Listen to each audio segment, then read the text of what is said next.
L'Assemblée nationale du Molo-Nord, RPT unie, vient d'opérer un coup de force en modifiant arbitrairement la Constitution afin d'imposer la candidature de Faure Gnassingbé à un 4e mandat avec pour objectif un pouvoir à vie et une impunité totale.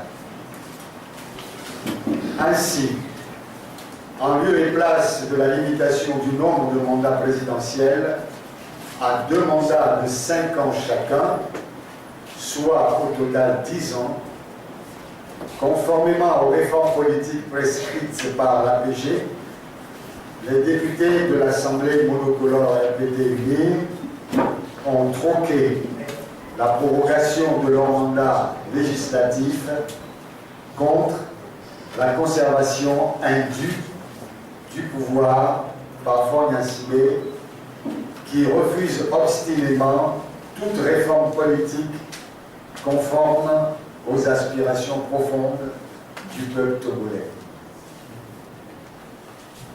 Réitérant sa pleine adhésion à la volonté clairement exprimée par les populations togolaises massivement mobilisées, aussi bien sur le territoire national que dans la diaspora, l'ANC dénonce et condamne fermement le coup de force opéré par l'Assemblée monocolore RPT UNIR pour accorder un 4e mandat à Faure Gnassingbé qui aura bouclé 15 années de pouvoir en 2020. La prétendue révision constitutionnelle faite par l'institution qui tient lieu de l'Assemblée nationale pour la législature en cours n'est qu'un tissu de forfaiture et de violation du droit parlementaire, du règlement intérieur de l'Assemblée nationale, ainsi que des règles de droit et des principes démocratiques universels. En effet, 1. Le 8 mai 2019, les députés ont gravement violé le règlement intérieur de l'Assemblée nationale, le droit parlementaire et les procédures d'adoption des lois.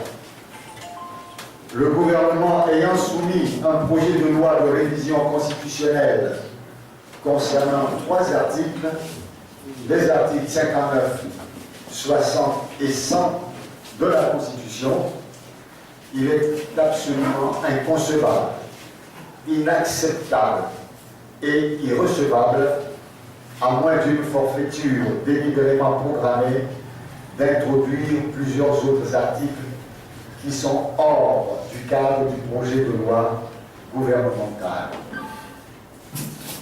Les députés et les commissaires du gouvernement devraient savoir que les amendements éventuels doivent porter uniquement sur les articles du projet de loi soumis par le gouvernement.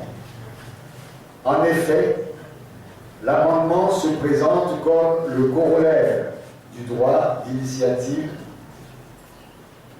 mais il s'agit d'une initiative limitée, en ce sens qu'elle ne s'exerce que dans le cadre du projet ou de la proposition de loi en discussion. L'amendement ne peut faire naître une question nouvelle. Tiré de Pierre Avril et Jean Jiquel, droit parlementaire, le droit d'amendement, page 197. 2. Les projets et propositions de loi de révision constitutionnelle sont déposés et votés suivant l'article 144 de la Constitution. Le gouvernement n'ayant pas saisi l'Assemblée nationale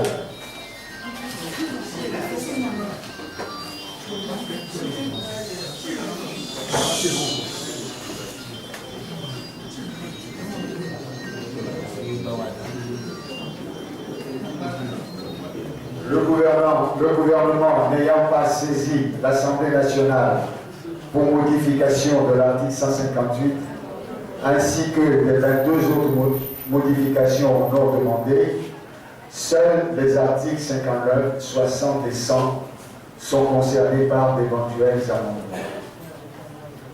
3.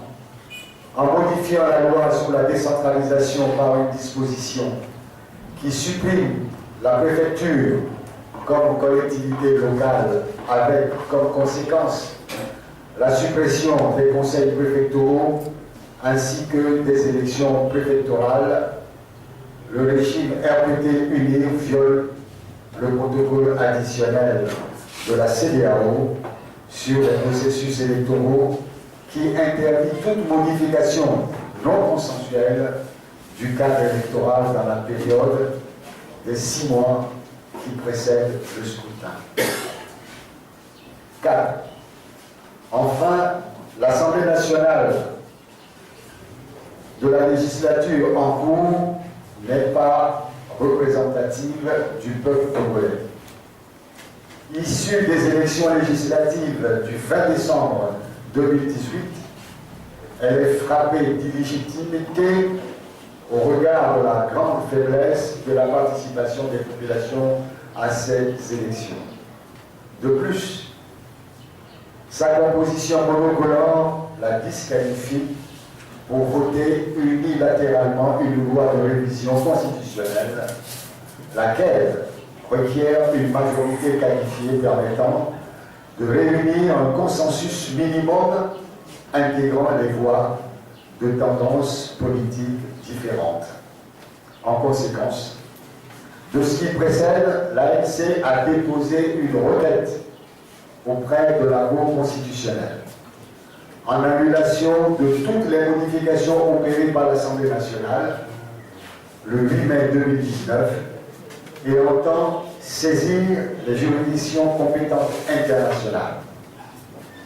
Elle appelle l'ensemble des forces vives de la nation togolaise à la résistance et leur demande de se mobiliser massivement contre les forfaitures répétées du RPT UNIR qui ne prendront fin qu'avec l'avènement de l'alternance et du changement.